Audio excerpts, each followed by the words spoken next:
Imaginez-vous cette scène. Quelqu'un arrive chez vous en masque de scream dans l'intention de vous kidnapper. L'option A, vous courez pour sauver votre vie. L'option B, vous avez la trouille, vous restez enfermé chez vous dans votre chambre pour éviter de le croiser. L'option C, vous rêvez qu'il vous kidnappe, que vous couchez avec lui, que ça devient l'amour de votre vie. Je vous laisse me mettre en commentaire c'était quoi votre choix. Si vous avez répondu C, sachez que vous avez tout juste et tout simplement passé beaucoup trop de temps dans l'univers de la dark romance sur TikTok. Parce qu'au cours de ces derniers mois, j'ai observé une tendance que je trouve assez déconcertante. Des vidéos qui montrent notamment des femmes, souvent même très jeunes, expliquant que leur rêve ultime, c'est de se faire kidnapper. Leur justification, c'est qu'elles lisent de la dark romance. Et selon leur logique, pendant le kidnapping, elles pourraient enfin peut-être trouver l'amour de leur vie. Un scénario où un crime devient de la romance. Où la peur, elle, se transforme en passion.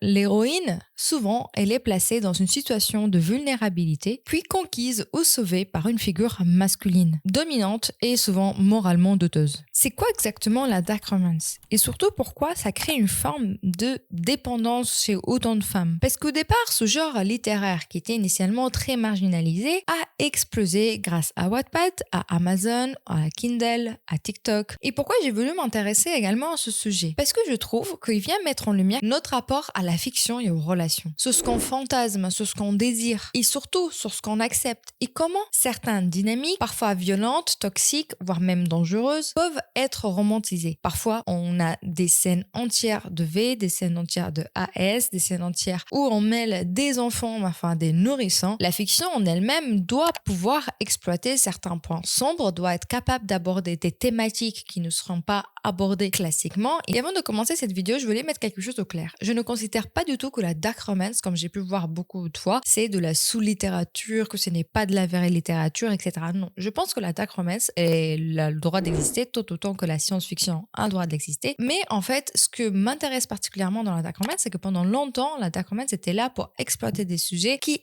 n'étaient pas faits classiquement dans les romans qu'on peut lire. Et aujourd'hui, par contre, on n'a pas du tout cette vision de la dark romance. Ce n'est plus que... C'est devenu complètement autre chose. En tout cas, les livres qui sortent aujourd'hui sur le titre de la dark romance, ils ont un peu, à mon sens, dénaturé l'objet. Et avant de commencer également, cette vidéo va aborder énormément de sujets très compliqués à aborder. J'ai fait de mon mieux pour utiliser les termes les plus doux possibles, mais sachez que si vous êtes sensible, ne la regardez pas, sincèrement, c'est pas grave. Il y a plein de vidéos sur ma chaîne que vous pouvez regarder, parle des sujets un peu plus légers. Et du coup, comme d'habitude, n'hésitez pas non plus à liker, commenter, partager cette vidéo si ce contenu vous plaît. Et à ça, on va pas tarder, on va commencer avec le cœur du sujet.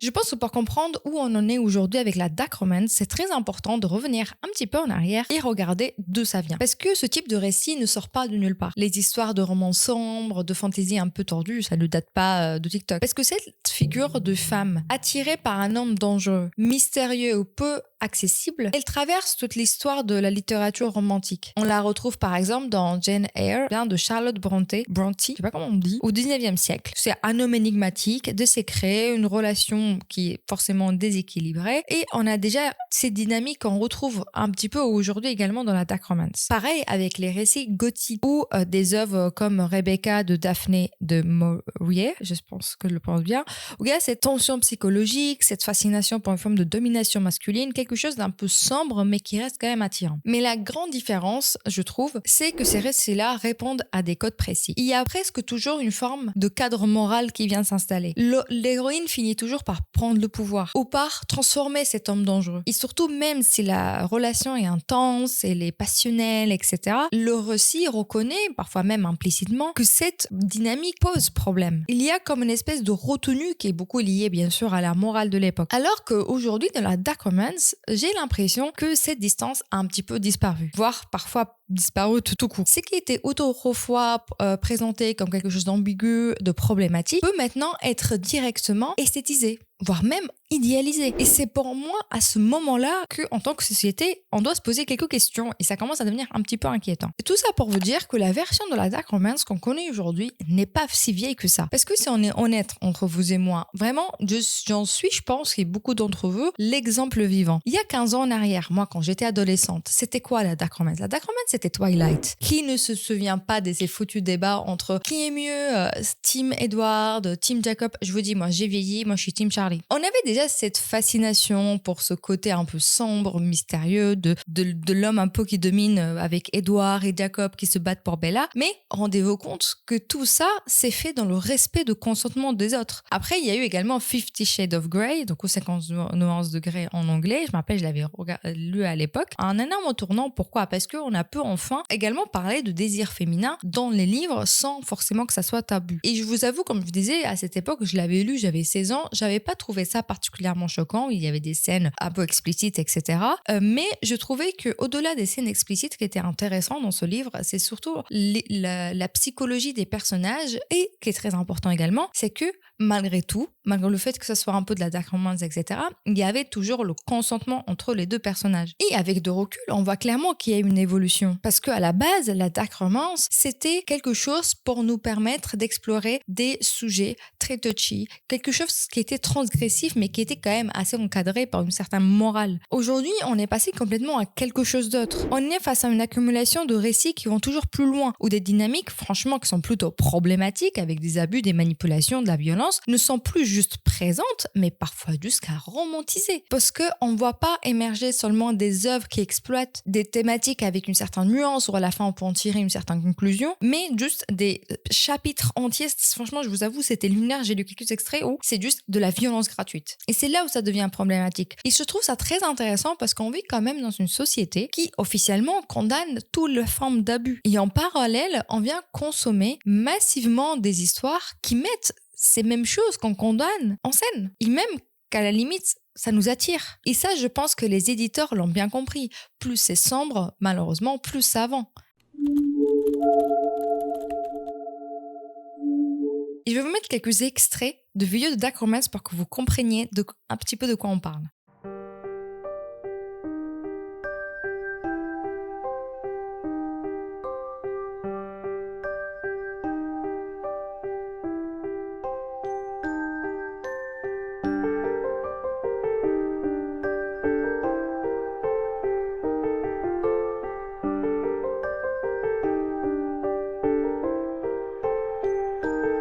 Pour ceux qui n'ont jamais lu de la dark romance, je voulais vous faire un petit résumé de qu'est-ce que c'est la structure de la dark romance. Et la structure de la dark romance, quand on regarde un peu de assez près, elle est assez répétitive. On va retrouver toujours les mêmes chemins, les mêmes dynamiques qui vont revenir encore et encore et encore. Typiquement, on a souvent le sujet de kidnapping romantisé, c'est-à-dire que l'héroïne va être élevée contre son gré, elle va être enfermée, et ce qui à la base, c'est un acte quand même criminel, ne faites pas ça dans la vraie vie, dans le récit, ça devient autre chose, c'est-à-dire que ça devient une forme de protection, une forme de preuve d'amour extrême, presque une passion tellement incontrôlable qu'il est obligé de te kidnapper pour t'enfermer dans une cage pendant 4 jours sans te donner à manger. C'est une vraie histoire, ce n'est pas une blague.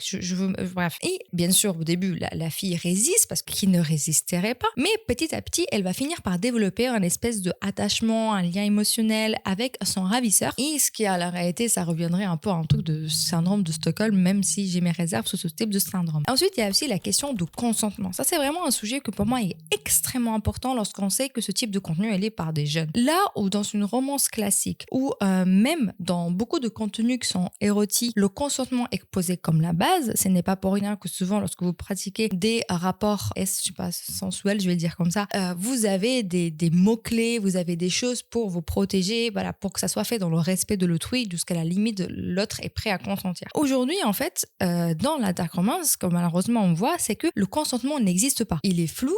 Parfois on sait, ou parfois même il n'existe pas, c'est-à-dire que c'est clair, l'héroïne dit non, lui il a lu quand même, et comme il le présente comme quelque chose d'inévitable, irrépressible, finalement on finit par le voir comme quelque chose de bénéfique pour elle, parce que regarde, finalement s'il n'avait pas forcé, il serait pas tombé amoureux. Ça va pas la tête ou quoi? Désolée, je m'emporte, mais on vient commencer, je m'emporte. On retrouve également beaucoup une dynamique d'humiliation et de dégradation de l'autre. Encore une fois, ce n'est pas du tout dans le cadre de comme on pourrait le voir avec par exemple le BDSM, etc., parce que ça existe et c'est pratiqué de manière saine. Moi, les gens, ce qu'ils font dans leur chambre, ils font ce qu'ils veulent. C'est plus dans une relation symétrique, c'est-à-dire qu'il n'y a pas de communication, la partenaire n'est pas encadrée, ne veut pas, ou parfois, forcément, on la force. Il n'y a pas de règles, il n'y a pas de principe, il n'y a rien. Sauf que vous imaginez de l'impact de jeunes qui lisent ça. Il y a aussi également cette idée d'isolement, c'est-à-dire que la dark romance, on va beaucoup voir l'héroïne se faire isoler des autres. On va la couper de ses proches, de ses amis, de son environnement. C'est présenté comme une preuve d'amour, un peu comme il t'aime tellement fort qu'il te veut que pour lui. Et pour moi, c'est vraiment quelque chose de très évident. Je pense que ceux qui ont des copines qui ont vécu des relations toxiques, c'est vraiment la base de la manipulation, de couper l'autre personne de tout contact pour pouvoir en abuser sans que celle-ci ait de repères. Donc vraiment, je ne sais même pas comment pour romantiser ça. Et après, bien sûr, il y a tout ce qui est classique, c'est-à-dire tout ce qui est manipulation, pression, dépendance affective. On emballe ça comme de la passion, comme de l'intensité, alors que c'est forcément des comportements toxiques. Malgré tout ça, et peut-être à cause de ça, grâce à ça, que ce genre littéraire n'a fait que exploser ces dernières années. On parle de 60% d'augmentation. Et franchement, allez faire un tour à la Fnac, allez faire un tour dans n'importe quelle librairie. Moi, quand j'y allais il y a 10 ans, le rayon dark romance était minuscule. Aujourd'hui, vous rentrez dans n'importe quelle librairie, vous avez des rayons géants. Moi, je sais que dans la librairie où j'ai habituellement, ils ont complètement enlevé tout le rayon science-fiction. Ils ont mis à la place que de la dark romance sur 4 grosses étagères. Bref, il y a que ça. Et c'est vraiment un genre qui arrive énormément fort et qui est beaucoup, beaucoup, beaucoup, beaucoup consommé. Et la vraie question, au fond, ce n'est même pas pourquoi ça existe. La vraie question, c'est pourquoi ce genre de récit qui vient mettre en lumière et glorifier des traumatismes, des violences, deviennent aussi populaires auprès des gens. Et surtout, qu'est-ce que ça dit de notre manière de consommer l'amour aujourd'hui ? La glorification des traumas et des violences, pour moi, c'est vraiment l'un des éléments les plus importants dans la dark romance et des plus problématiques. Parce que on ne parle pas juste de récits qui sont un peu troublants, un peu sombres, des relations compliquées, comme ça devrait être la dark romance en fait. On parle de contenu qui arrive à transformer des violences en moments de passion. Est-ce qu'on peut prendre de recul 2 secondes ce que je viens de dire? Parce que si on se met un petit peu en sortant de cette perspective, et même les fans de la dark romance, s'il vous plaît, prenez ce réflexe juste de parfois sortir un peu de ça. Et soyons tous ici d'accord que ces histoires, c'est un V. C'est un V qui n'est jamais nommé comme tel. On va utiliser d'autres noms comme il l'a pris, il l'a dominé, il l'a marqué, il l'a consommé. C'est un V. Et on est en train de lire des scènes de V. Voilà. Et là, je vois déjà dans le commentaire en train de dire ouais, mais dans les films, je suis d'accord avec vous. Dans les films, je suis pas non plus d'accord quand on regarde ça. Pourquoi j'ai besoin de ça? Pourquoi j'ai besoin de regarder ça? Je condamne tout autant les scènes de V qui durent à rallonge dans les films. J'ai pas besoin, j'ai compris, tu vois. Bref, tout ça pour te dire que souvent l'acte est également décrit dans ces livres sous le ressenti de l'héroïne. C'est-à-dire, parfois même, on va voir que ce acte est forcé, cet acte n'est pas voulu, et l'héroïne va va même parfois atteindre l'orgasme. Que malgré le fait que cette personne s'est fait V, malgré le fait que cette personne n'a pas donné son consentement, l'écrivain, l'auteur de ce livre, va toujours lui trouver une justification. C'est-à-dire, comme je vous disais, une passion incontrôlable, etc., etc. Et elle finit par réaliser qu'elle aimait. Et en fait, on prend un œil un peu au-delà de l'histoire. Ça vient en fait légitimer la violence. Ça vient légitimer cet acte de V sous le couvert de la passion. Et c'est là où la violence se transforme en preuve d'amour. Et je trouve ça vraiment dangereux et très important à prendre en compte parce que ça crée une association dans notre cerveau, c'est-à-dire qu'on est en train de lier des choses qui ne devraient pas être liées dans la réalité. Dans la réalité, la contrainte S et l'amour inconditionnel ou l'amour intense ne devraient pas être liés. Lorsque quelqu'un vous aime, il respecte vos choix. Lorsque quelqu'un vous aime, il respecte votre consentement. Lorsque quelqu'un vous aime, il respecte il vous respecte vous en tant que couple, et quand vous dites non, vous n'avez pas envie, vous n'avez pas envie. Il n'y a pas ce chantage émotionnel où je te prends par la force. Non, non, c'est non. Et je pense que c'est assez clair. Si vous ne savez pas, ouvrez un dictionnaire. Et le problème, c'est que ce type de contenu, c'est souvent consommé par des très, très, très, très, très jeunes. Franchement, moi, j'étais assez, je ne vais pas dire agréablement surprise parce que ce n'est pas l'expression, mais assez surprise de voir qu'il y avait énormément de jeunes filles qui lisaient ça. Et c'est vrai, et je vais être franche avec vous, que moi, quand j'étais plus jeune, moi, je fais partie de la génération des gens où j'ai connu TikTok très tard, j'ai pas grandi avec ça. j'étais là pour découvrir Facebook, etc. Donc Wattpad, les blogs, moi c'était même avant Wattpad, c'est-à-dire vraiment les filles qui avaient des blogs ou voire même les histoires des gens qui écrivaient sur Facebook. Bref, tout ça pour vous dire qu'on lisait des choses comme ça. Moi, j'ai déjà lu des histoires un peu sombres, un peu toxiques, mais c'est vrai que parce que j'ai récupéré des histoires que je lisais quand j'étais plus jeune, je les ai relues et c'est vrai que je me suis dit, ok, c'était un peu toxique, c'était un peu le mec bad boy qui se la pétait un peu, voilà, etc. Mais il n'y a jamais eu des scènes de V, il n'y a jamais eu rien que j'ai lu que c'était une agression en fait. Et en tout cas, quand ça l'était, la personne, elle était mise à mal pour ça, c'est-à-dire que la personne était condamnée pour ça et qu'on voyait comment la personne qui avait fait cet acte, bah en fait, elle essayait de se racheter parce qu'elle savait très bien que ce qu'elle a fait, c'était mal. Là, dans les livres que ces jeunes lisent, ils se rendent compte que l'acte que la personne a fait est vu comme quelque chose de bien. La personne ne regrette pas, voire même c'est la victime dans l'histoire qui finit par dire que peut-être j'ai un peu exagéré, finalement je l'aime. This is the darkest dark romance I've ever read. The male main character brutally the heroine and then forces her to marry him. And as he's on his way to commit this violent act, he's telling himself that he's only going to congratulate her on her recent engagement. But we as the reader know that he's not happy about this engagement at all because he's obsessed with her. And in fact, when he found out about the engagement, the text said he stopped breathing. So it creates this chilling tension where we don't know what he's going to do until the moment he does it, which made me think a lot about people who commit violent acts and how they're able to detach themselves from their own actions. Et surtout à un âge où on est en train de se construire sa version des relations, de l'attachement, parfois même de l'intimité. Et on peut intégrer ce schéma même sans se rendre compte. Et ça, il faut vraiment prendre conscience que le cerveau fait des liens. Il n'a pas besoin que vous soyez conscient pour le faire. Il va faire le lien entre intensité égale amour égale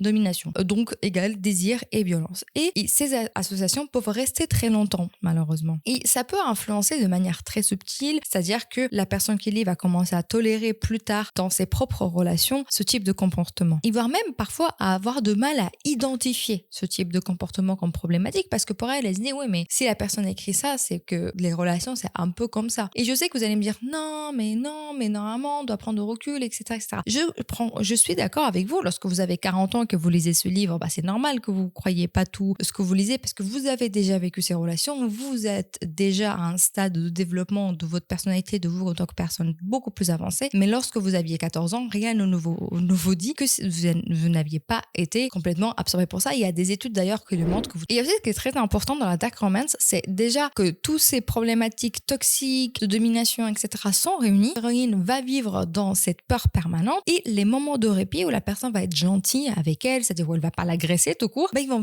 être vus comme également un signe d'amour. Et je trouve ça très dangereux parce que ça vient créer un mécanisme dans la relation où tu subis de la violence, mais tu as quelques moments gentils, donc tu te dis, c'est bon, finalement, la personne n'est pas si mauvaise, donc c'est peut-être moi que j'ai exagéré. Et vous le voyez souvent dans les relations malheureusement toxiques réelles, au-delà des livres, c'est comme ça que ça se passe. Et du coup, au final, ce qu'on nous vend comme une histoire d'amour intense, c'est finalement un chemin très proche des mécanismes de domination et d'emprise. Et ça, je pense qu'on le questionne pas assez.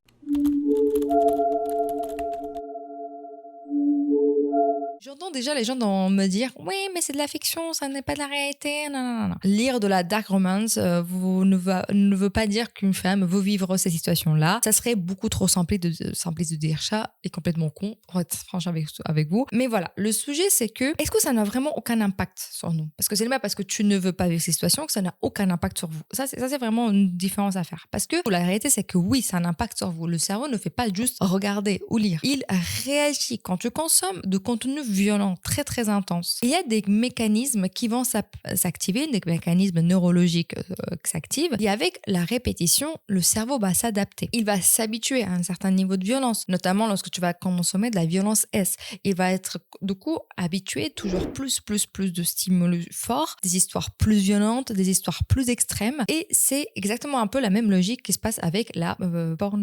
Je sais même pas si YouTube me laisse dire le mot, mais vous avez compris. Où les gens vont aller crescendo dans les contenus toujours plus violents. Alors, pourquoi ça ne s'appliquerait pas ici? Et je pense que vous oubliez quelque chose, et souvent les gens qui ont cette remarque, ils oublient quelque chose, c'est ce qu'on lit, ça rentre dans notre cerveau. Je veux dire, ce qu'on nous lisons nous pénètre. C'est pour ça qu'on encourage la lecture. C'est pour ça qu'au lycée, au collège, on vous baratine, lisez pour développer votre esprit critique, pour avoir de la culture générale, parce que ça façonne notre subconscient, nos opinions, nos perceptions de la normalité, de la réalité. Ça nous permet d'avoir une vision différente du monde. Ce n'est pas pour rien lorsque vous lisez un livre triste que vous pleurez. C'est parce que vous ne vivez pas cette histoire. C'est pas vous, mais vous lisez vous vivez cette histoire par procuration. Vous vivez cette histoire à travers les yeux de la personne qui vous narre l'histoire. Et c'est pour ça que c'est très important. Parce que lorsque vous allez lire, c'est des choses complètement violentes, lorsque vous allez consommer notamment régulièrement des histoires où on parle d'isolement, d'amour toxique, de violence, vous allez finir par un peu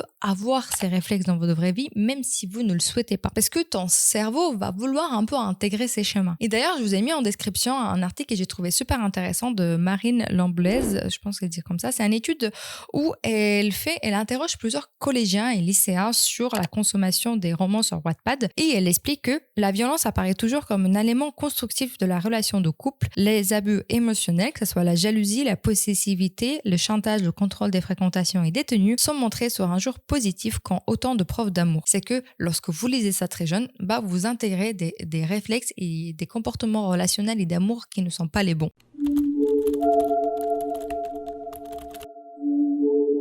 Il y a quelque chose aussi également que j'ai beaucoup remarqué avec la dark romance, c'est que les gens sont toujours très beaux. Mais l'esthétisation, c'est vraiment un point clé dans la dark romance parce que la violence de ces récits n'est jamais montrée de manière brute. Elle est toujours embellie, elle est toujours montrée belle. Les kidnappeurs sont séduisants, charmants, les lieux sont somptueux, sont luxueux. Même la violence, elle a un côté poétique. On va jamais te montrer vraiment les choses comme elles sont, c'est-à-dire sales, dégueulasses, parce que quand tu fais kidnapper, ce sera souvent dans une cave. Et ce mécanisme d'esthétisation va agir comme une forme de protection psychologique pour venir créer une distance entre la réalité de l'acte, qu'il serait insupportable si elle était montrée telle qu'elle, et sa version fictionnelle qui devient pour le coup attirante. Du coup, la lectrice peut avoir deux choses au même temps, c'est-à-dire savoir rationnellement que c'est quelque chose de problématique, mais le ressentir émotionnellement comme quelque chose de séduisant. Ce n'est pas pour rien non plus que la majorité des personnages de dark romance, également que ce soit le kidnappeur, mais également la fille, sont tous très beaux, on dirait tous des mannequins Victoria's Secret. Et ce contenu est majoritairement consommé par les femmes. Pourquoi ? Parce qu'en fait, les hommes sont beaucoup plus sensibles aux stimulus visuels, de certaines formes d'addiction à la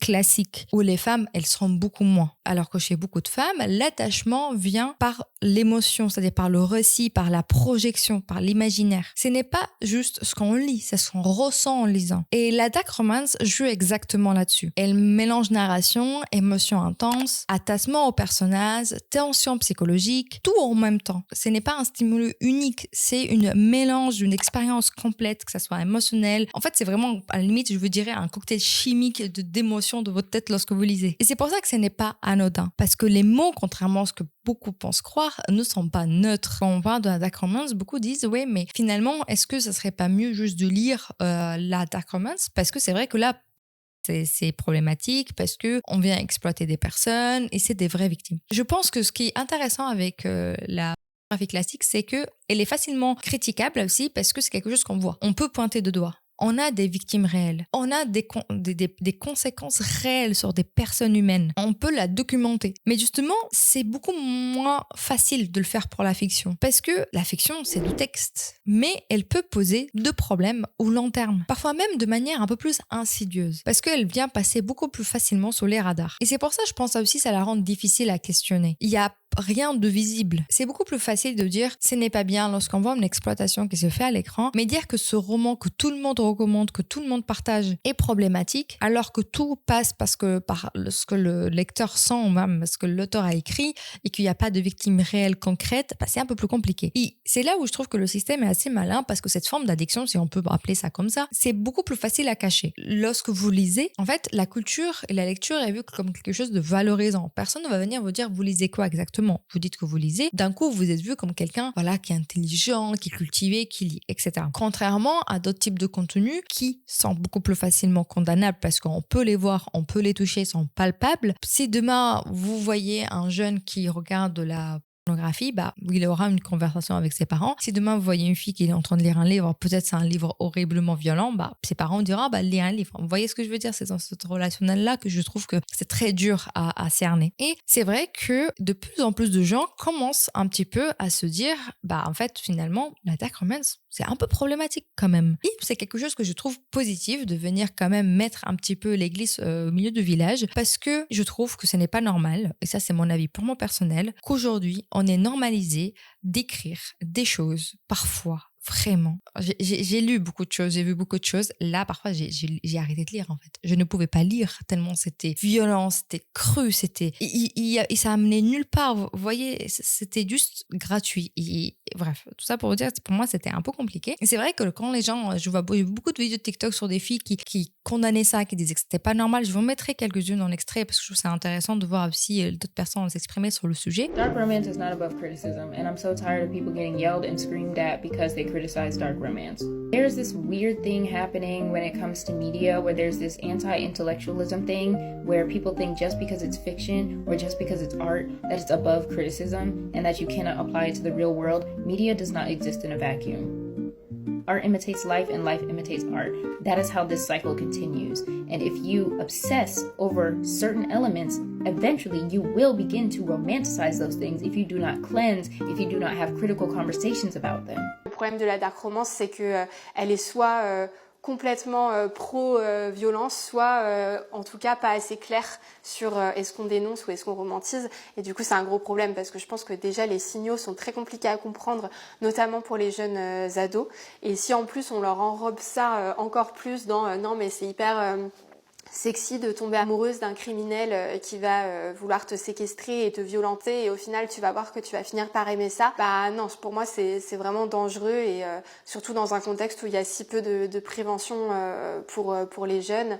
Du coup c'est vraiment explosif quoi, et je pense que ça peut tout à fait contribuer à ce que des jeunes filles ne comprennent pas qu'elles sont dans une relation violente. Prennent une vague de harcèlement de la part de la communauté dark romance.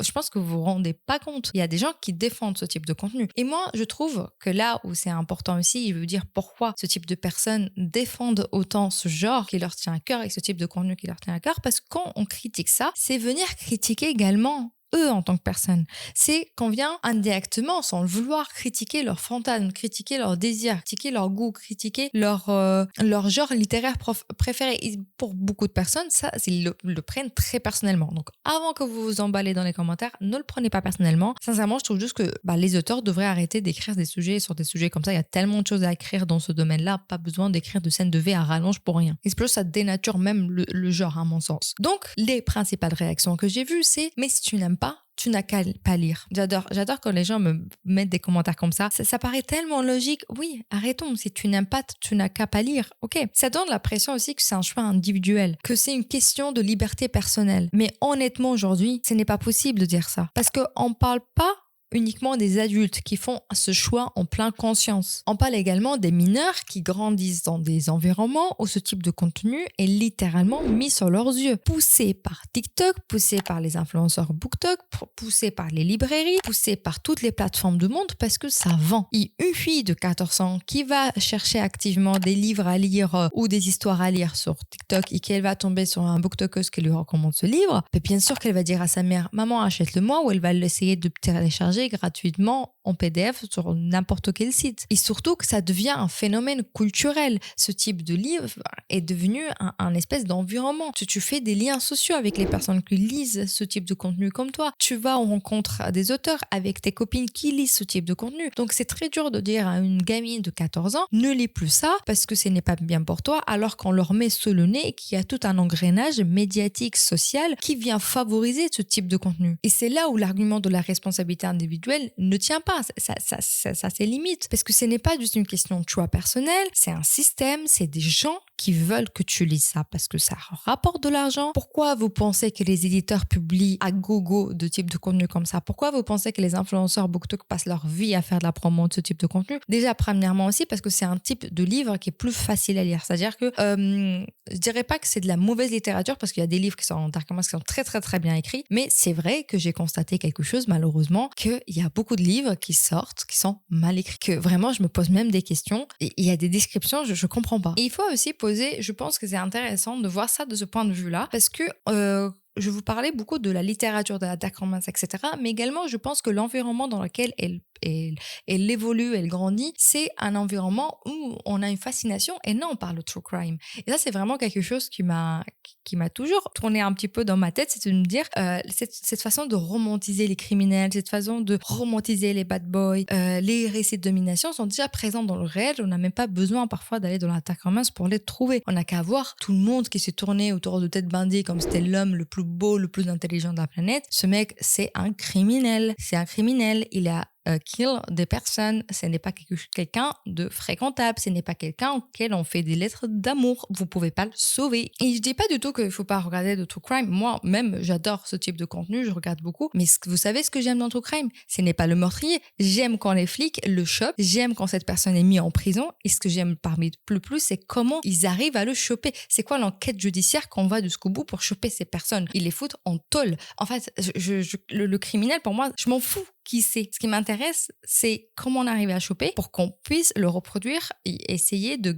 reproduire, c'est-à-dire apprendre des choses de comment ces personnes font pour essayer d'éviter que ça arrive à d'autres personnes, pour pouvoir arrêter ce type de personnes plus tôt possible avant qu'ils provoquent des dégâts. Je sais pas, ça me paraît lunaire que des gens tombent amoureux de criminels comme ça. Mais on parlera de ça plus tard. Et pour revenir au fait que c'était un choix individuel, il faut également prendre en compte un facteur, je pense, qu'on oublie très souvent, parce qu'une fois qu'on a quitté le collège, on a quitté le lycée, c'est bon, on oublie un peu de ça. Mais également, la dark romance, elle vient se positionner comme une opposition au roman classique. Lorsque tu vas en cours et on t'impose de lire Zola, Voltaire, Victor Hugo, où tu n'en peux plus de toute cette littérature, parce que de toute façon, tu as 16 ans, tu ne comprends rien, tu t'en fous des Misérables ou de Candide, en fait, qu'est-ce que tu vas lire par opposition? Des genres qui ne rentrent pas du tout dans le cadre classique de l'école, et que ça va leur permettre de s'évader également. Mais lorsque je suis arrivée à ce stade de mes recherches, à ce stade un petit peu de mon script, je me suis dit, non mais attendez, à qui bénéficie la dark romance? À qui bénéficie le fait que ce type de genre littéraire explose dans le sens qu'on entend aujourd'hui, bien sûr? En fait, je me suis dit, ça profite au capitalisme, ça profite également au masculinisme, en fait.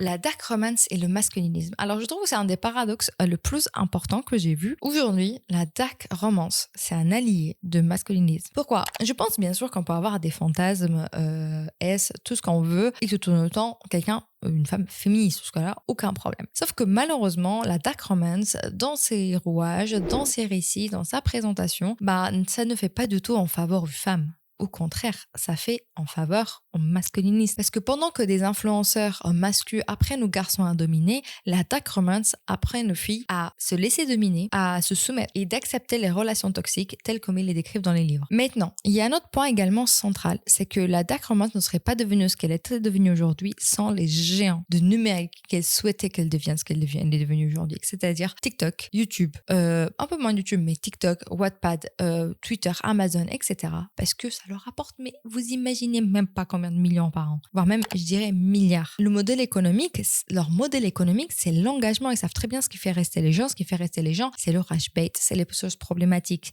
c'est le danger. Et les éditeurs, ils ont toutes leurs responsabilités là-dedans. Ils savent très bien que ce type de contenu est consommé par des jeunes, est consommé par des mineurs.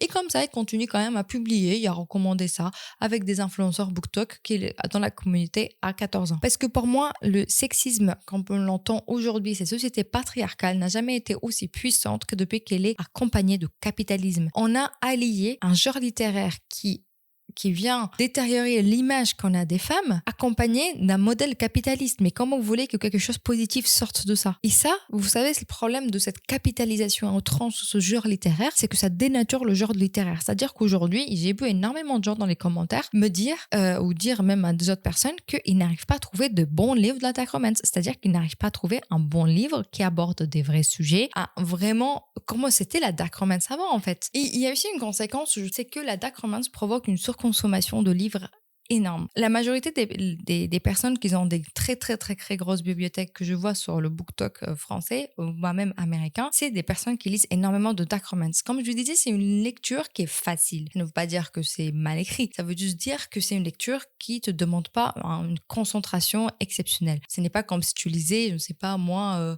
je sais pas, Les Misérables. C'est une lecture qui est facile à lire. Il y a rien de mal. Il y a plein de lectures comme ça. Et du coup, forcément, tu la lis plus vite. Comme tu la lis plus vite, tu concentres plus et forcément, tu accumules et tu accumules. Et c'est vrai, il faut te le dire, la majorité des livres de dark romance, c'est des gros formats. T'as pas trop de livres poche. Donc, c'est vrai que ça te fait une belle et jolie bibliothèque de toutes les couleurs. Mais moi, ma question, c'est une fois que ces livres sont lus, qui sont stockés, vous les jetez, vous les donnez, et une fois qu'ils seront donnés, je redis, je vous renvoie à ma vidéo sur le BookTok et sur tout l'ensemble de ces problématiques, personne ne voudra acheter ça en seconde main. Personne. Et c'est ça que je trouve un petit peu dommage quand même. Et pour que vous compreniez, quand je vous dis de la surconsommation des livres, et comme je disais, il y a quelque chose que j'ai remarqué, c'est cette fascination par les personnes de true crime, par les criminels tout court.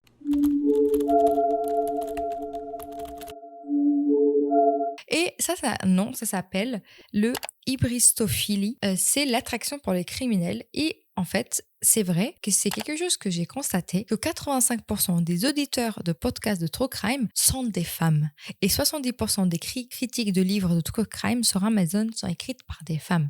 Et je me suis demandé pourquoi les femmes ont été si attirées par ce type de personnage. Pourquoi on était si attirées par ce type de personnes. Et on le voit dans des cas réels, comme par exemple des criminels qui deviennent viraux sur TikTok, comme le cas de Wade Wilson, qui pour moi est assez parlant sur ce sujet-là. C'est un homme qui est condamné pour des crimes extrêmement violents, sans remords. Je précise qu'il n'avait aucun remords. Et sur TikTok, certaines personnes ont commencé à le trouver beau gosse et attirant. Ils se sont dit, mais peut-être moi je peux réparer cette personne, je peux la sauver. Non, tu peux pas sauver un criminel comme ça. Et ils ont projeté sur lui une forme de fantasme romantique. Et ce n'est pas un cas isolé. En fait, dès qu'un criminel correspond à un minimum à des codes de beauté, ou voire même en charisme ou en storytelling, il peut être romantisé parce que c'est le personnage parfait d'un livre de dark romance. Est-ce que vous vous rappelez tous de mecs également tatoués là, qui a fini mannequin? Pour moi, c'est l'exemple parfait. Et là, on n'est plus du tout dans la fiction. On parle des cas réels, des personnes condamnées par des acteurs réels, qui ont fait des crimes réels, qui ont un impact sur des personnes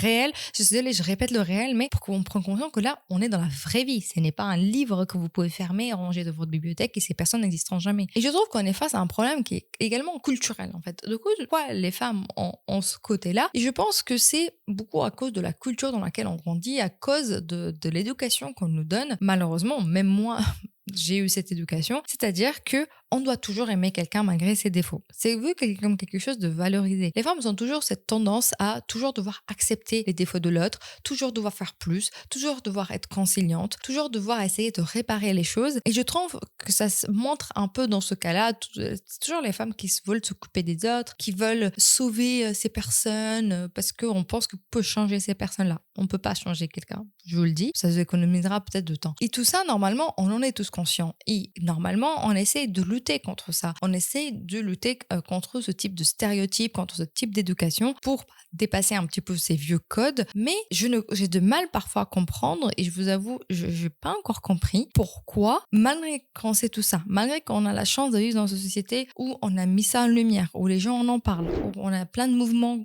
notamment le mouvement MeToo, où on met en lumière toutes ces problématiques, on continue à écrire des livres et on continue à normaliser des livres où on a clairement des personnes, des femmes qui sont soumettres, qui sont violentes. Et parce que pour que vous voyez que je n'exagère pas, je vais vous montrer quelques TikTok d'extraits de BookTok. Vraiment, parce que...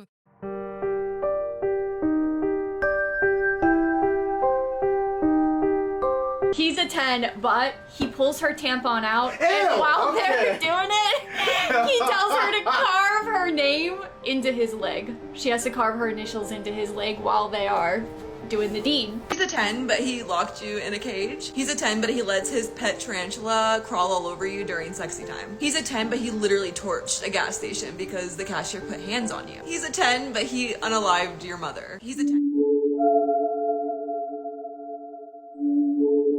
Et je pense que là, on arrive à ma section préférée de cette vidéo, c'est qui se mettent à faire des vidéos TikTok sur la dark romance. Et je ne parle pas d'hommes qui lisent de la dark romance et qui font des vidéos sur la lecture, etc. Non, non, non, non, non, non, non, non. Ils se disent que, mais les femmes, elles aiment les hommes dangereux, donc je vais devenir un gros psychopathe sur TikTok pour les attirer. Et comme j'aime vous traumatiser, aujourd'hui, on va réagir à des vidéos ensemble. Franchement, vous allez voir. Je pense qu'on va aller crescendo parce que j'ai mon téléphone là, je regarde un peu. Je vais mettre celle-ci, ok? C'est un peu les plus connus, genre elle a 50 millions de vues.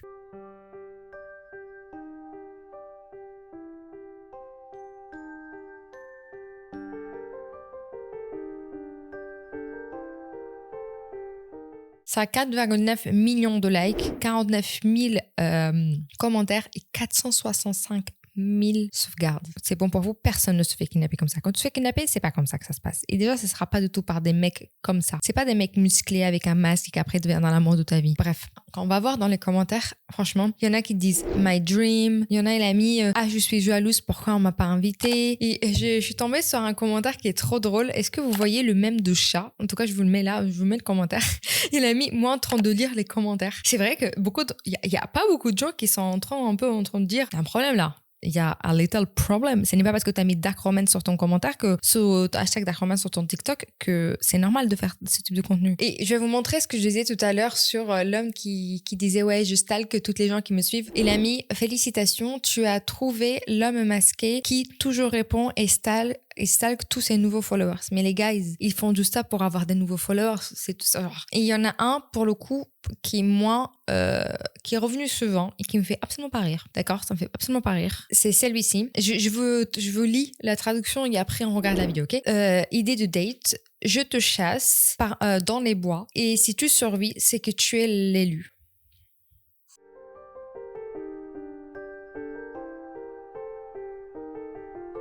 Et je sais pas si je pouvais mettre les musiques, mais en gros, la chanson qu'il met en fond, elle dit Run baby run, run for your life. C'est cours, en gros, bébé cours pour ta vie. On parle d'un féminicide là. Et ce n'est pas parce que mon grand tu mets BookTok Dark Romance sur ton TikTok qu'on parle moins de féminicide. Mettez-vous à la place. Si quelqu'un vous dit ça, vous trouveriez ça complètement dégueulasse, what the fuck, et ça vous ferait extrêmement peur au point de mettre vos jambes, je sais pas comment on appelle l'expression, mais vous mettez les jambes au haut de votre poitrine et que vous courez le plus vite que vous pouvez. Là, c'est pas parce que le mec est musclé, qu'il a des tatouages et il a mis hashtag Dark Romance que ça le fait plus normal ou voire plus hot. C'est vraiment un mec qui fait un cosplay de psychopathe en utilisant la dark romance pour légitimer des propos complètement misogynes et complètement genre féminicides. Quand je allais voir les commentaires de ces vidéos, le premier commentaire qui pour le coup m'a fait un peu plaisir, de quelqu'un qui disait est-ce que je suis la seule personne normale ici en fait, parce que tous les autres ils disaient oui imagine je me cache comme ça derrière là pour que tu me retrouves. Et franchement ça me surprend autant de voir autant de commentaires des gens qui favorisent et tolèrent ce type de contenu. Et vraiment parfois là, vous allez dire que c'est quand même quand même très problématique de faire ce type de contenu. Mais il y a un autre type de contenu, les amis. Je sais pas quoi vous dire parce que on va le regarder ensemble. Est-ce que vous êtes tout aussi gênés que moi, sachant qu'en fait, je faisais mes recherches sur ça, j'étais dans le métro et je regardais ça et j'avais des frissons de gêne, d'accord? J'avais des frissons de gêne.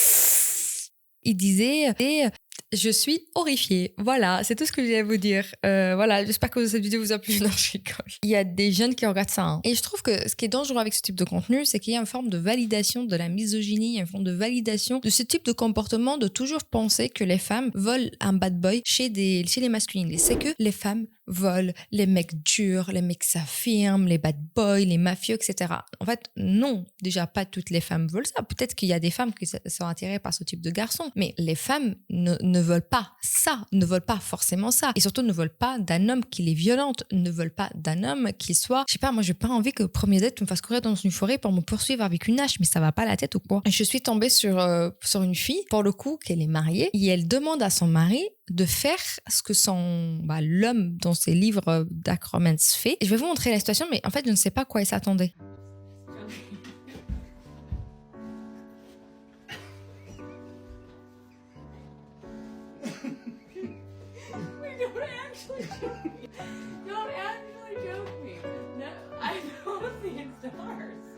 Voilà, du coup, elle le fait. Et elle lui dit, tu m'as vraiment fait mal pour le coup. Et les gens en commentaire disaient, mais tout attendez à quoi? Quelqu'un te prend par le cou. Qu'est-ce que vous attendiez? Quelqu'un te prend par le cou pour te soulever. Ça t'étouffe. Ça s'appelle étouffer quelqu'un. Ça peut dire étrangler quelqu'un. Genre, en fait, ce qui m'inquiète, c'est que c'est une femme adulte. Je pense qu'elle a fait ça pour la blague. Mais juste le fait qu'elle y ait pensé, qu'elle a réussi à convaincre son mari de faire ça, moi, ça me fait hurler de rire. Et je trouve que cette logique-là, elle va être souvent utilisée pour justifier des comportements misogynes et violents vers les femmes. Dans le sens où, quand quelqu'un va te forcer, quand quelqu'un va être très possessif avec toi, de dire non, mais de toute façon, les femmes, elles aiment ça. Et tout ça, ça vient poser des questions, je trouve, féministes qui sont assez paradoxales.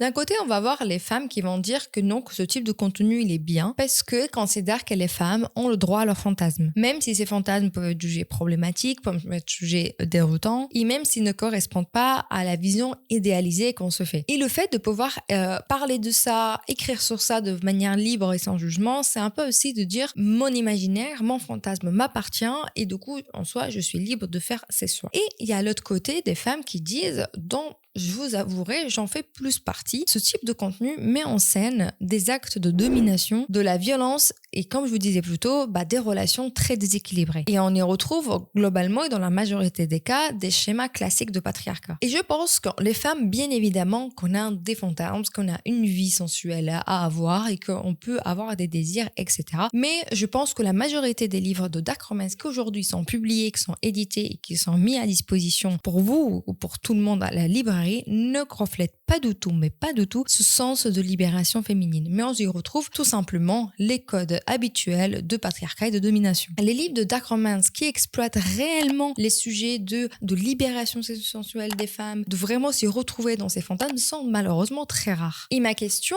qui pourrait être posée et que je pense qu'on devrait tous se poser, c'est à qui réellement appartient ce fantasme? Est-ce qu'il vient de toi ou est-ce qu'il a été façonné par la société dans laquelle tu vis? Influencé par ton environnement culturel, narratif, parce que tu as peut-être lu ce type de récit dans les livres de dark romance, au Wattpad, ou etc. quand tu étais plus jeune. C'est que beaucoup de ces livres sont écrits par des femmes, mais je ne pense pas que parce qu'on est dans une société qui est très patriarcale, voire une société patriarcale tout court, ça vient exclure le fait qu'il y a des femmes qui grandissent dans cette société, qui ont cette position aujourd'hui de privilège et qui peuvent écrire sur ces sujets-là. Ça ne les rend, ça ne les dédouane pas de reproduire ces mêmes schémas. Ce n'est pas parce que tu es une femme dans une société patriarcale que tu ne peux pas reproduire. Parce que pour moi, ces femmes ont leur responsabilité lorsqu'elles viennent écrire, romantiser les mêmes problématiques qu'a aujourd'hui la société dans leurs livres. Et je ne pense pas non plus que les femmes soient en espèce de victimes, genre toutes les femmes ne sont pas victimes comme on l'entend de cette société patriarcale. Au contraire, dans ce cas précis, comme je disais, on est vraiment face à des femmes adultes qui profitent de ces systèmes pour écrire des œuvres qui sont, à mon sens, à la limite de l'égal. Parce qu'en soi, si on se pose la question, qui fantasme à l'idée de se faire vivre? Qui fantasme à l'idée de se faire kidnapper et priver de sa liberté? Et ces mêmes autrices veulent que ce type de comportement et ce type de pensée soient romantisés. Et je trouve qu'il y a un juste milieu à retrouver entre l'exploitation de ce désir de son fantasme pour pas tomber dans les travers qu'on critique. Parce qu'il faut pas oublier un point qu'aujourd'hui, je pense qu'est le cœur de problème de la dark romance, au-delà de tout ce qu'on a raconté plus tôt, il n'y a pas de régulation.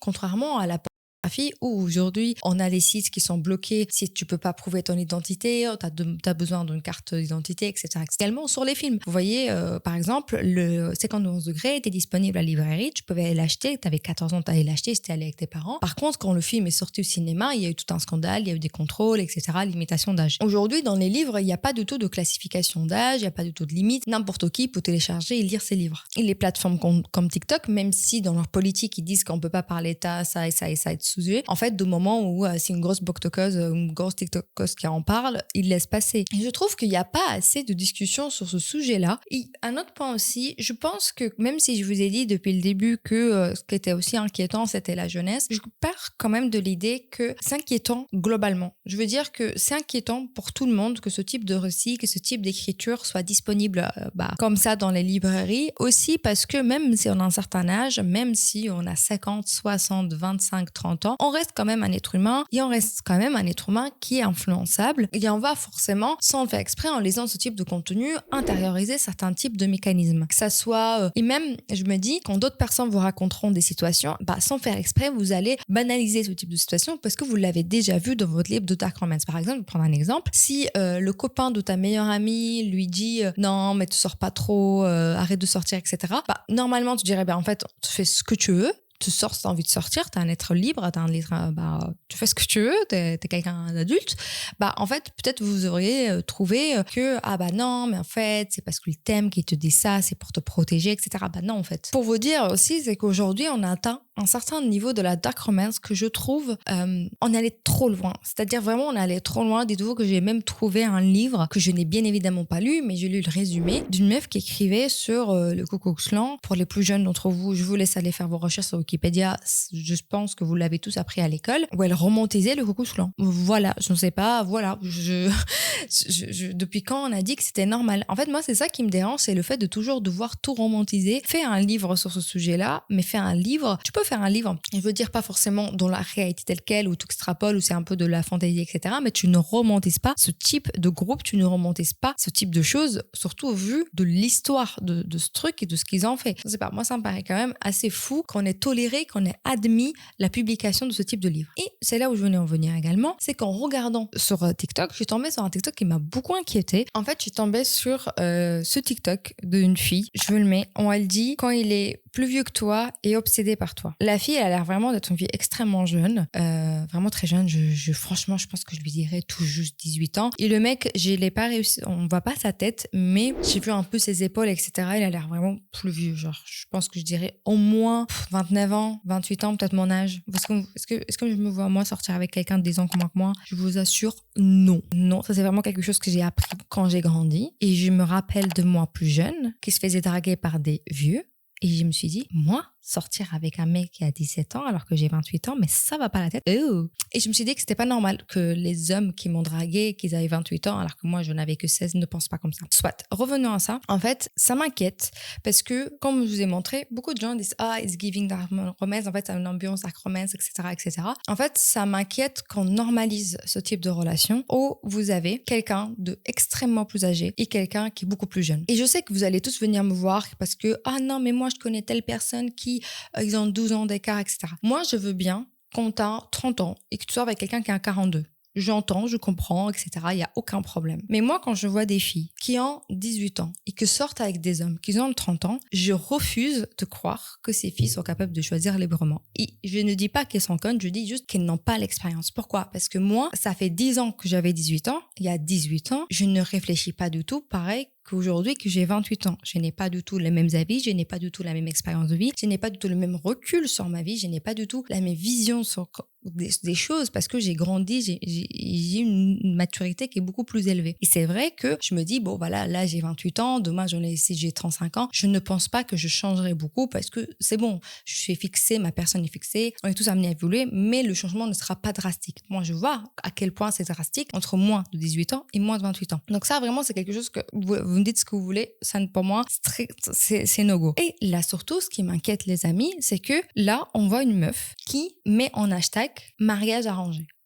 Moi, je sais pas comment vous dire, mais pour moi, ce n'est pas normal qu'on normalise les mariages arrangés. Pour moi, ce n'est pas normal qu'on prenne une fille de 17 ans, 18 ans et qu'on arrange un mariage, que ses parents arrangent un mariage avec quelqu'un qu'elle ne connaît pas et qu'il a 30 ans et qu'on romantise ça. Parce que dans les commentaires, c'est ça. Dans les commentaires, c'est écris une histoire Wattpad. Oh my god, que cet petit amour me retrouve. Ah là là, finalement, je vais peut-être demander à mes parents de m'arranger un mariage, etc. Mais en fait, les amis, un mariage arrangé n'est pas comme vous l'imaginez. Ce n'est pas comme dans les livres. Vous n'allez pas tomber sur un mec beau gosse, riche, qui va tout vous payer. Et peut-être celles qui leur arrivé, tant mieux pour vous. Mais dans la majorité des cas, ce n'est pas du tout ça. Et je vous le dis parce que moi, j'ai énormément de mes copines de très très très très très longtemps longtemps qui ont vécu ça et que c'est pas du tout passé comme elles l'imaginaient. C'est pas du tout ce type de mariage. Est-ce que je suis contre le mariage arrangé? Bien évidemment que je suis contre le mariage arrangé quand ce n'est pas entre deux adultes. Si vous avez 30 ans et que vous ne trouvez pas de femme ou vous ne trouvez pas de mari, que vous êtes à vos parents, écoutez, présentez-moi quelqu'un, on verra bien. Et que vous rencontrez quelqu'un qui a le même âge que vous et que finalement, voilà, vous sortez, vous allez boire un verre, vous vous rendez compte que ça se passe très bien, qu'il y a un bon feeling, etc. À la limite, j'ai envie de vous dire, c'est comme Tinder. Là, on parle d'un énorme écart d'âge. On parle d'une femme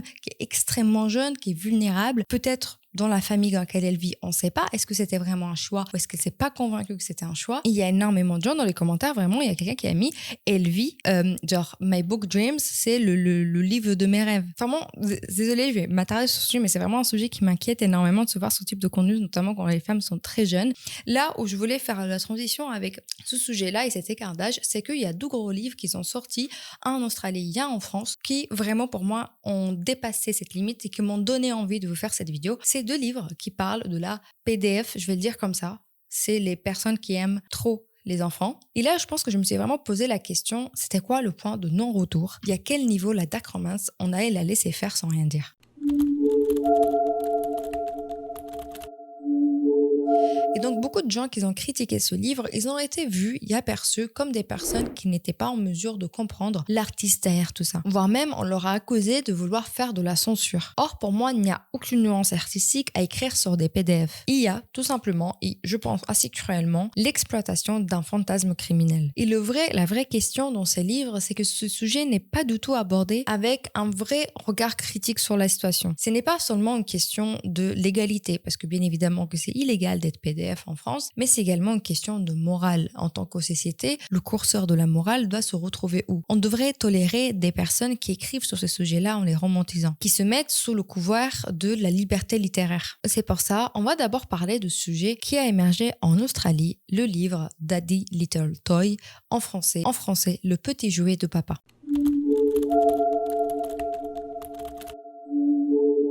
Et pour comprendre le contexte et toute cette histoire, on va d'abord devoir parler de Lauren Tesloin Mastorsa. Je vais l'appeler Lauren, les amis, parce que sinon on va pas m'en sortir. C'est une autrice australienne qui écrit sous le pseudonyme de Tori Woods et écrit de la fiction érotique, notamment celle qu'on peut aujourd'hui catégoriser de dark romance. L'œuvre la plus connue de cette autrice, c'est Daddy Little Toy. Dans beaucoup d'entre vous, si vous êtes branchés dans la dark romance, vous avez peut-être déjà entendu parler. Et si on regarde un petit peu la couverture, qui m'est venue à l'esprit d'ailleurs, c'est pourquoi la dark romance, qui a l'habitude de couverture très sombre, etc., a une couverture aussi mignonne, si douce, avec des couleurs pastel, avec des petits cubes comme ce qu'on pourrait retrouver par exemple dans les magasins, un peu dans les crèches pour enfants, voire même dans une chambre de bébé. Et que ne fut ma surprise qu'en découvrant que ce livre parlait de PDF. Donc oui, c'est le livre le plus connu de l'autrice, mais malheureusement pas du tout pour les bonnes raisons. Il faut prendre en compte que ce livre a été, comme ce qui est souvent le cas dans beaucoup de livres de dark romance, donc il n'y a pas d'éditeur qui a validé ça, c'est vraiment, elle a publié son livre sur Amazon.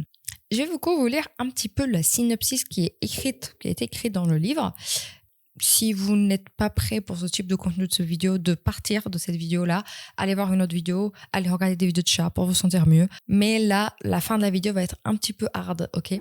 Donc, Daddy's Toy, donc le livre, c'est l'histoire où Lucy, dont la famille l'a beaucoup négligée, a grandi et elle a trouvé qu'elle était attirée par le pote, le meilleur ami de son père. Little, donc parce que Lucy l'appelle Little, donc la petite, et ne savait pas que Arthur, donc le vieux ami de son daron, sentait de la même manière. Ensemble, ils vont explorer une relation de père et fille, dont ils vont tomber, en gros, hard and fast for genre, vite l'un de l'autre.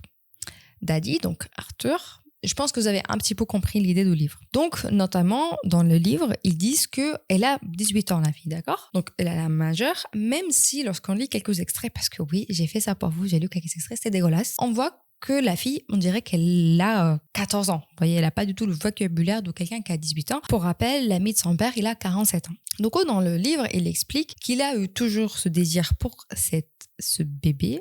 Je vous rappelle, c'est un bébé, d'accord? What the fuck? Et c'est là on comprend donc la couverture de Daddy Little Toy avec les petits jouets. Donc, les personnages vont développer un désir sensuel sur tout ce qui entoure l'enfance. Et bon, Bien évidemment, je désolée, c'est un peu compliqué, mais parce que je vais pas vous lire les extraits de livres, parce que bon, il y a un fille qui avait réussi à le mettre en partie, mais je vais vous lire le témoignage, en fait, l'avis d'une fille, d'accord, qui a laissé un avis lorsqu'elle a lu le livre.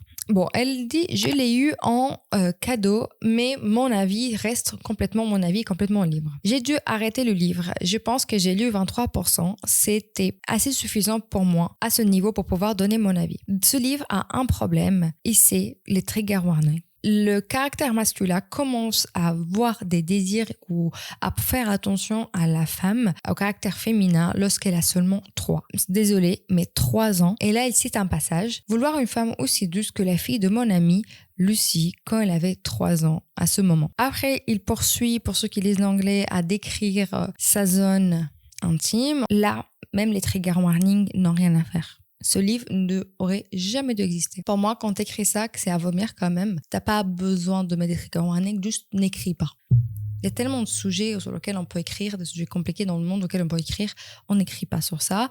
Donc pour moi, non. Surtout là où on parle d'un livre qui décrit de manière extrêmement explicite les parties intimes d'une fille, de petite fille. Sincèrement, c'est dégueulasse. Et au départ, je me suis dit, mais qui et quelle femme oserait écrire ça? Parce que pour moi, quelqu'un qui écrit ça, c'est quelqu'un qui n'a pas d'enfant, peut-être qu'elle ne se rend pas compte à quel point c'est horrible et c'est dégueulasse. L'autrice, elle est une femme adulte qui travaille comme cadre en marketing dans l'organisation Baptist Care, c'est-à-dire ce qu'elle fait de marketing pour une organisation chrétienne de charité, et qu'elle est mère de 2 enfants.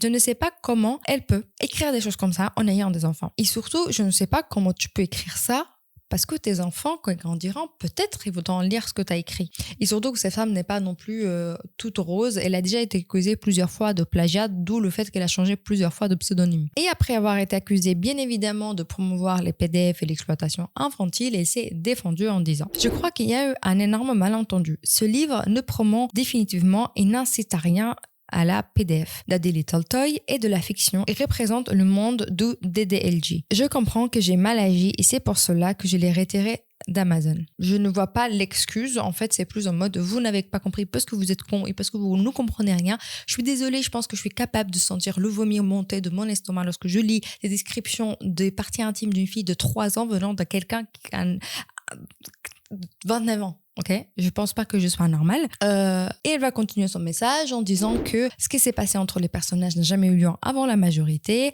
Oui, il admet que lui, il a eu des pensées qu'elle peut voir, voilà pourquoi ça a un peu provoqué de dégoût, mais elle a aussi dit que ce n'est rien passé entre les personnages jusqu'à que la protagoniste atteigne la majorité. Néanmoins, elle insiste, je sais que rien de ce que je peux dire ne peut changer ou arranger ce que j'ai écrit. Maintenant, qu'est-ce que c'est le DDLG dont l'auteur parle pour se justifier?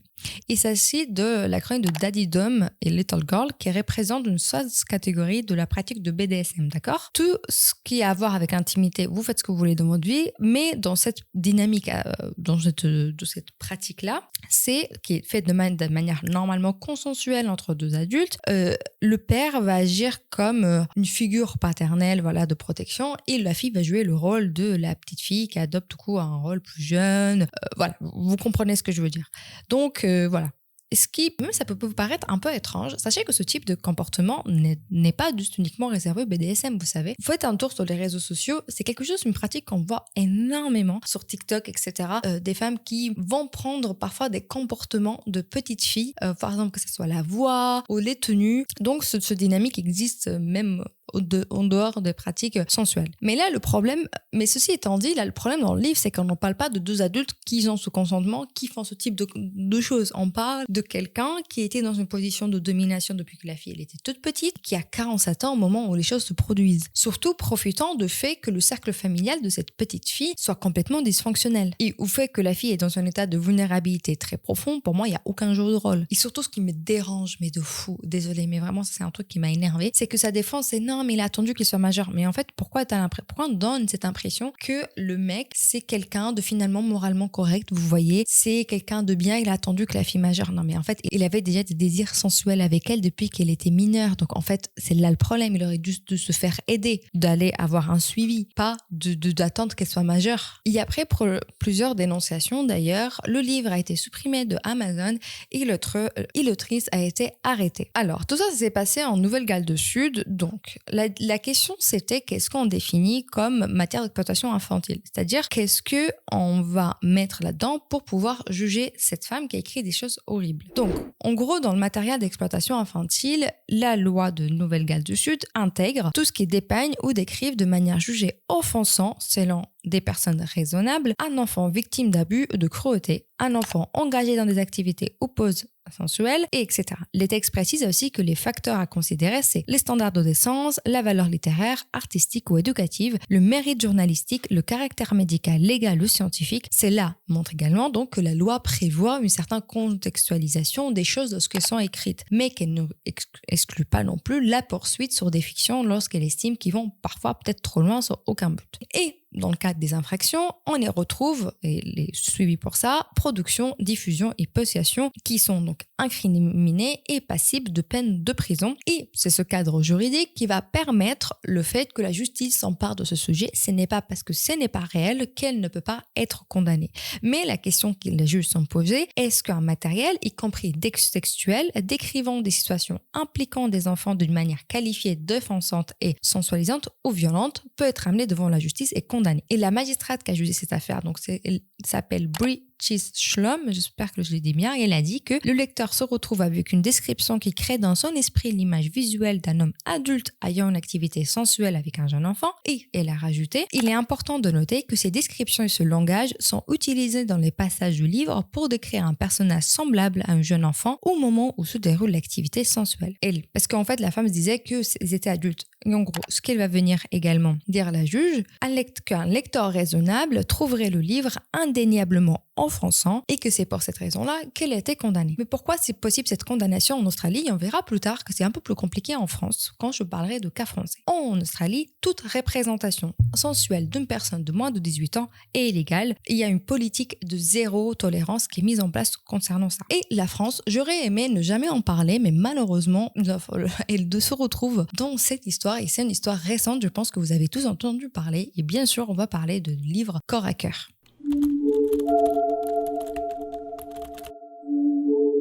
Tout va commencer lorsque l'autrice Jessie Aurier a publié un tome de livre corps à cœur en 2023 et un second tome de ce livre en juin 2024. Elle est mère au foyer, donc également maman, et elle se décrit comme une écrivaine qui joue avec les tabous de la société. Et elle se définit dans une phrase que je trouve me fait assez rire en disant « Je ne cautionne pas forcément ce que je vais écrire, mais je ne m'empêche pas non plus d'écrire l'insupportable. » Pour moi, c'est de la fausse philosophie, vous voyez. Pour moi, c'est essayer de faire en mode non, je suis très révolutionnaire sur ce sujet, je vais écrire les choses que vous ne voulez pas entendre. En fait, si tu veux écrire vraiment des choses qu'on ne veut pas entendre, t'as pas besoin d'écrire sur des enfants en train de se faire V. Tu peux écrire sur plein d'autres sujets, ou c'est d'actualité, ou c'est vraiment tabou, c'est vraiment des sujets très importants également. Mais bon, ce livre, j'ai pas du tout lu des extraits parce qu'après l'autre, j'étais un peu à un niveau, c'était j'en pouvais plus, j'avais envie de vomir. Et qu'est-ce qu'on y retrouve dans ce livre et pourquoi c'est problématique? Parce que dans ce livre, on retrouve énormément une romantisation d'un V qui est fait sur un nourrisson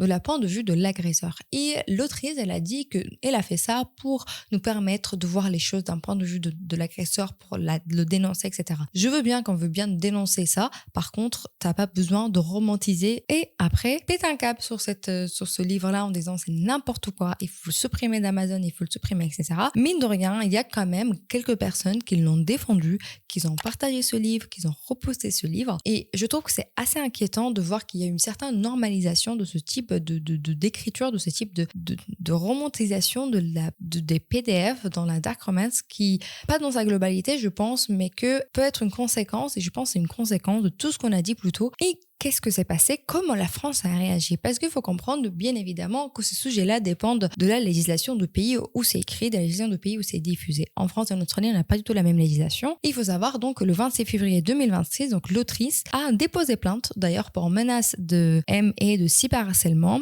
Il y a eu un signalement donc qui a été transmis en parallèle au parquet de Paris qui vient poser énormément de questions, notamment sur la liberté de création, la liberté artistique et la protection des mineurs. Et c'est vrai qu'en fait, même si ce livre aborde des sujets sujets extrêmement touchy, voire même illégaux, notamment tout ce qui est PDF, l'autrice l'admet en disant que c'est pour la dénonciation. Et c'est vrai qu'aujourd'hui, en fait, la liberté artistique bénéficie d'une protection constitutionnelle, c'est-à-dire qu'elle est vraiment inscrite dans la Constitution, la plus haute protection juridique qu'elle pourrait bénéficier. Si ça vous intéresse, la liberté d'expression est inscrite dans la Déclaration des droits de l'homme dans l'article 11. Et il faut savoir que même si c'est un principe constitutionnel et qu'il bénéficie d'une protection constitutionnelle, ce n'est pas absolu. Et il y a des dérogations, et c'est encadré. Il y a la loi notamment de 2016 qui dit que cette liberté, donc la liberté créative, etc., s'exerce dans le respect des principes encadrant la liberté d'expression, qui reconnaît donc la sanction d'abus au titre de la protection des droits d'autrui et de l'ordre public, ce qui justifie notamment la sanction de certaines apologies, par exemple, comme l'apologie de la PDF. Et il faut rappeler également que la jurisprudence est énormément revenue sur la liberté d'expression. Il y a énormément,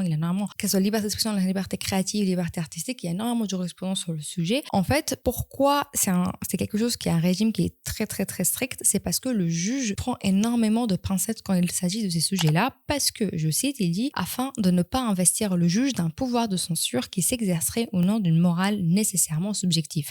Et c'est là tout le sujet, c'est que, en fait, la morale de la personne qui juge cette affaire, elle sera forcément influencée par ses propres croyances et par sa propre morale. Après, il faut également prendre en compte que l'autrice bénéficie de deux choses qui pourrait l'aider dans le cadre s'il y a un procès. C'est-à-dire le fait qu'elle avait mis des trigger warnings, c'est-à-dire qu'elle avait clairement averti le lecteur des choses choquantes qui peuvent être écrites dans le livre. Et la deuxième chose, c'est qu'elle avait également dit que ce livre était fait à des principes de dénonciation. Et même si le code pénal sanctionne la diffusion de toute chose qui peut être violent, etc., concernant les enfants, est-ce que ça s'appliquerait vraiment à son cas? Ça sera le juge de le décider. Par contre, il faut vraiment prendre des pincettes avec ce sujet-là, et c'est pour cette raison-là que je ne vous ai pas mis les extraits de livres également. Lorsque vous partagez des extraits qui sont sortis en contexte, ça peut se retourner contre vous. Pourquoi? Parce qu'en fait, lorsque cette autrice a écrit ça, elle bénéficie de la protection de la liberté artistique. Elle bénéficie du fait qu'elle a mis des trigger warnings. Elle bénéficie d'énormément d'indices qui pourraient ne pas la faire condamner malgré les choses dégueulasses qu'elle a écrites. Lorsque vous partagez ces livres, lorsque vous partagez ces extraits, c'est des messages qui sont mis à disposition également des mineurs. Et ça peut vous retourner contre vous parce que vous ne bénéficiez pas du tout de cette liberté artistique. C'est des extraits qui sont sortis selon l'autrice de son contexte et qui peuvent vous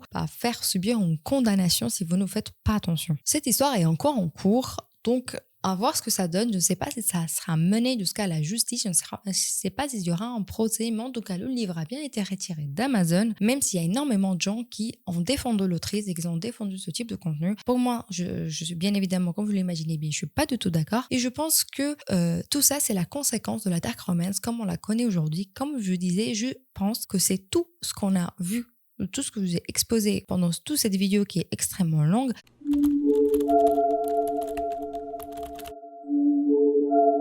Qu'on se retrouve dans cette situation. Et je trouve que la dark romance incarne un paradoxe de notre époque. Elle programme la liberté artistique tout en reconnaissant et en reconduisant les hiérarchies les plus archaïques. Ce n'est pas un problème de censure, mais de conscience. Personne ne demande à brûler les livres. On demande simplement aux créateurs et aux éditeurs de cesser de prétendre que la misogynie est une esthétique, que le féminicide est de la romance et que la domination masculine est une fatalité narrative. La vraie liberté n'existe que si elle est accompagnée de responsabilité. Celle de savoir qu'on fabrique, pour qui et à quel prix social. Les écrivains doivent être libres, certes, mais libres également de créer différemment, pas simplement de recycler les mêmes schémas et les mêmes violences encore et encore. C'est pour moi même une question d'innovation. Je demanderai aux autrices d'aller au-delà de ce qu'on a déjà vu 1000 fois. L'enjeu est également éducatif. Nous vivons à une époque où les enfants naviguent énormément sur les réseaux sociaux. Laisser faire ces choses sans rien dire, c'est aussi de ne plus avoir la force de se battre, ne plus avoir la force de changer les choses. Je ne dirais pas qu'il faut aller censurer tous les livres de dark romance et aller brûler les livres comme je vous disais. Je pense qu'on a un autre choix, c'est celui d'éduquer et d'apprendre aux enfants et aux jeunes de lire consciemment, à questionner, à distinguer l'exploitation des choses qui sont normales. Et cela suppose également que nous, en tant qu'adultes, en tant que parents, en tant que professeurs, on prenne cette responsabilité. Parce que je me dis, dans un futur, est-ce qu'on ne portera pas le même regard qu'on porte aujourd'hui sur les narrations et sur le monde des années 50? On se dira comment on a pu laisser faire ça, comment on a pu laisser écrire écrire des choses, voire même s'épanouir impunément des sujets concernant le féminicide, la misogynie, l'exploitation, tout ça masqué de divertissement. Ou bien grâce à cette nouvelle génération qui peut-être s'interrogera beaucoup plus fortement sur ce type de récit et sur ces mêmes schémas classiques qui ne cessent de se répéter, on aura découvert une autre façon d'exploiter les sujets, que ce soit l'amour, les relations, le désir, sans forcément passer par la soumission ou l'asservissement de l'autre. En tout cas, jusqu'ici, la vidéo sur la dark romance, je sais que c'est un sujet qui est un peu touchy. Je vous demanderai juste de rester respectueux entre vous dans les commentaires, ne vous battez pas. Je pense pas qu'il y ait un qui a plus raison que d'autres sur certains sujets. Je pense que souvent, comme tout sujet, il y a de la nuance à voir, même s'il y a des choses que je condamne fermement dans la dark romance, et je pense qu'on devrait tous condamner certaines choses fermement dans la dark romance. En tout cas, si cette vidéo vous a plu, n'hésitez pas à la partager, à liker, à commenter, et également à booster la vidéo. Ça fait un petit moment que j'ai pas sorti de vidéo, je sais pas comment YouTube réagira. En tout cas, merci encore d'être ici, de regarder les vidéos, de me soutenir. Et à ça, on se voit bientôt pour une nouvelle vidéo. Je vous promets, celle-ci ne prendra pas un mois et demi à faire.